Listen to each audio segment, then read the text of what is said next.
बहुत पहले की बात है। एक गरीब इंसान अपनी गरीबी से बहुत परेशान हो गया था। अपनी गरीबी के कारण उसका अपने परिवार का पालन पोषण करना बहुत ही कठिन हो गया था। एक पत्नी और 2 बच्चे की भरण पोषण की बोझ ने उसके मन में उथल पुथल मचा दी थी। इसी उथल पुथल के चलते उसने घर छोड़कर भाग जाने की निर्णय ले लिया और एक रात वो चुपचाप अपना घर परिवार छोड़कर चला गया। वो रात में बिना किसी मंजिल को निर्धारित किए ही चला जा रहा था और जब वो एक नदी के किनारे पहुंचा तो उसने देखा कि वहां गौतम बुद्ध अपने शिष्य के साथ डेरा डाले हुए हैं।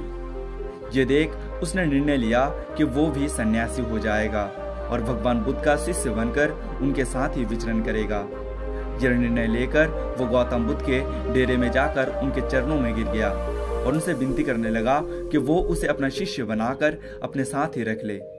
भगवान बुद्ध ने उस गरीब इंसान पर कृपा करके उसे अपना शिष्य बना लिया।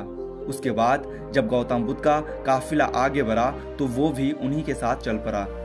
गर्मी का महीना था। गौतम बुद्ध का काफिला चलता ही जा रहा था और जब वो एक जंगल में पहुंचे तो सभी लोग एक पेड़ के नीचे विश्राम करने के लिए रुक गए। गर्मी के कारण गौतम बुद्ध को काफी जोरों से प्यास लगी थी। उन्होंने अपने नए शिष्य से कहा, यहाँ पास में ही एक सरोवर है, तुम जाकर वहां से पानी ले आओ। गौतम बुद्ध का आदेश सुनकर वो सरोवर में पानी लेने चल पड़ा और जब वो सरोवर के पास पहुंचा तो उसने देखा कुछ जंगली जानवर सरोवर में उधम मचा रहे हैं, परंतु जब वो सरोवर के पास पहुंचा तो सभी जानवर डरकर भाग गए। उस शिष्य ने सरोवर के पास जाकर देखा कि सरोवर का पानी जानवर के उधम मचाने के कारण काफी गंदा हो गया था। सरोवर का कीचड़ और सड़े गले पत्ते बाहर उभर कर आ रहे थे। इतना गंदा पानी देखकर वो बिना पानी लिए ही वापस आ गया और आकर गौतम बुद्ध से बोला, भगवान, उस सरोवर में तो बहुत ही गंदा पानी था, उसे तो पिया ही नहीं जा सकता था। शिष्य की बातें सुनकर गौतम बुद्ध कुछ देर तक कुछ नहीं बोले। फिर कुछ समय बीत जाने के बाद फिर से उनसे कहा, जाओ, जाकर उसी सरोवर से पानी ले आओ। गौतम बुद्ध का आदेश सुनकर वो शिष्य पानी लेने फिर से चल पड़ा, परंतु मन में यही सोचता जा रहा था कि गौतम बुद्ध इतने गंदे पानी पिएंगे कैसे। और जब वो चलता हुआ सरोवर के पास पहुंचा तो ये देखकर हैरान हो जाता है कि सरोवर का पानी निर्मल और स्वच्छ हो गया है।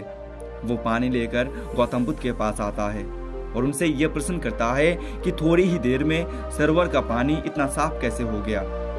तब गौतम बुद्ध ने उसे समझाते हुए कहा, जब जानवर पानी में उधम मचा रहे थे तब उसका कीचड़ उभर आया था, परंतु कुछ देर शांत रहने पर कीचड़ वापस नीचे बैठ गया और पानी फिर से निर्मल हो गया। इसी प्रकार हमारे मन की स्थिति होती है।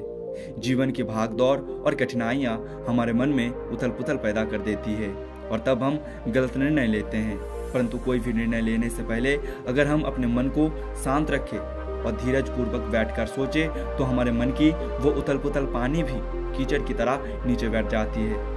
तब हम जो निर्णय लेते हैं वो हमेशा सही होता है। इसीलिए बुरे समय में इंसान को कभी भी धीरज नहीं खोना चाहिए। भगवान बुद्ध का ये उपदेश उसके समझ आ जाता है और जब वो शांति से बैठकर सोचता है तो उसे ये एहसास हो जाता है कि उसने घर छोड़कर गलत फैसला कर लिया था। फिर वो गौतम बुद्ध से आज्ञा लेकर अपने घर वापस चला जाता है। तो दोस्तों, इस कहानी से हमें 2 सीख मिलती है। पहला, जीवन का अर्थ है संघर्ष, तो जीवन में कभी भी संघर्ष करने से ना घबराइए। और दूसरा, बुरे समय हर एक इंसान के सामने खड़ा हो जाता है, इसीलिए बुरे समय में इंसान को कभी भी धीरज नहीं खोना चाहिए। आशा करता हूँ ये कहानी आपको अच्छी लगी होगी। मिलते हैं अगले वीडियो में एक नई सोच, एक नई विचार और एक नई कहानी के साथ।